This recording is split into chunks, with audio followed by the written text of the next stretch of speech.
Hello there. Today we are going to talk about bridge jumping. What is bridge jumping? What goes into these types of wagers? And how do you play against a bridge jumping situation? So let's discuss it. But first we're going to watch the 2017 San Diego Handicap. Arrogate was a favorite in this race. And we're going to discuss his record really quick. Okay, here we go. Arrogate had quite the winning streak coming into the San Diego Handicap. He had won the Travers Stakes last fall in 2016, and then he won the Breeders' Cup Classic over California Chrome. And then he beat California Chrome in the Pegasus World Cup, and then he won the Dubai World Cup after a bad start. So at this point, many people were thinking of him as a super horse, and you could have made the argument that Arrogate was a super horse. But he went on a layoff after the Dubai World Cup, and he came back in July at Del Mar in the San Diego Handicap. And, well, we're going to watch it, because you can see here he finished fourth. Alright, first of all, notice it was a small field. Arrogate was the star of the field, so there's no California Chromes in this race. Arrogate was a clear star. Accelerate was going to be a star, or he was rising up the ranks, but at this point, he was still a cut below, or considered a cut below. But you can see here, Accelerate went to the lead, and I believe that's Donworth.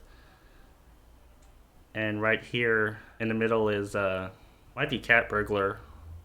And you can see here, Arrogate is at the back. He's not hard to see. He's a great horse. And at this point, if you bet Arrogate to win, place, or show, whatever you bet Arrogate in, you're probably worried because Mike Smith was asking him. And he sort of made a mild move on the turn. But you could tell that he wasn't accelerating enough. And you could see that Accelerate was starting to get away. And so Arrogate started the range up on the outside, but you can kind of tell he was tired and he was empty. Mike Smith tried to whip him a few times. There was no response, so Smith just gave up. He wasn't interested in getting third place. He just wanted to take care of the horse. It's not always about the better. It's sometimes about just saving up the horse for the next start or making sure he's okay. I mean, I don't blame Mike Smith for not trying as hard as he could towards the finish line. It just looked like Arrogate was done, whether Mike Smith was going to try or not. But Arrogate missed the top three. We're going to skip ahead a little bit here to the payoffs. Well, first of all, Arrogate wasn't in the top three, so he's not in these payoffs right here. But you can see here that Accelerate paid $22 to show. Donworth paid $67 to show. Cat Burglar paid $38 to show. So, if you had just put $20 to show on Accelerate, you would have received $220 back. For every $2, you would have gotten back $22. If you had put $20 on Donworth to show, you would have gotten back $674. If you had put $20 to show on Cat Burglar, you would have received $382. Why did that happen? And also notice that place bettors on Donworth got back $119 for every $2. You can see here, Jay Priffman wrote on Twitter, Arrogate had $1,320,483 on him to show, out of $1,402,055. So there was $1.3 million on Arrogate to show, out of a pool of $1.4 million. And not only is the amount significant, I mean, that's seven figures, that's over $1 million. And it's rare for one horse to attract over $1 million in the show pool. But he was able to do that because he was a star. He was considered a super horse. And so when you put up a super horse against what seemed like a regular field, you're going to get a lot of people interested in betting on him, especially to show. Why to show? If Arrogate had finished in the top three, it might have paid $210, $220 for every $2. Why would you want to risk money just to get 10-cent profit or 20-cent profit for Arrogate finishing in the top three? Well, some people just like to win. I don't know. I can't explain it. But that's what happens a lot of times. A big star enters a race that has maybe 5 or 6 horses, and he attracts or she attracts 6 figures or 7 figures, and they take up a large percentage of the show pool, which I'm going to show right here.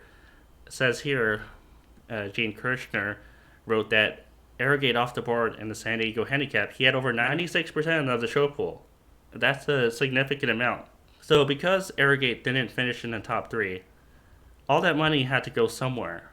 All that $1.3 million had to go somewhere. And it went to the people that bet Donworth, Accelerate, and Cat Burglar.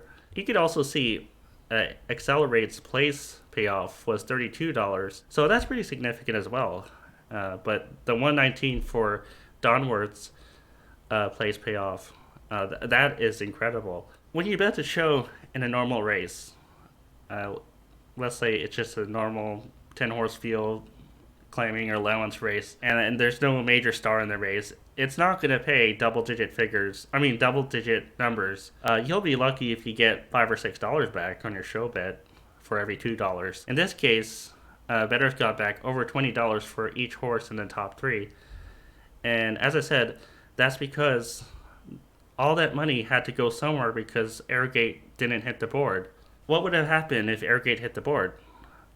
You wouldn't have gotten that much money back, because then the $1.3 million would have had to go back to Arrogate show bettors. So the only reason it paid so generous is because Arrogate was not in this top 3.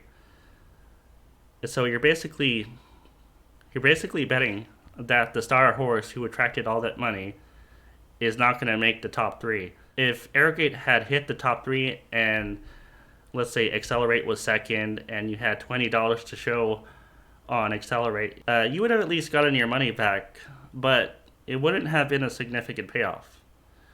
It's only a significant payoff if the horse with 6 or 7 figures is not in the money.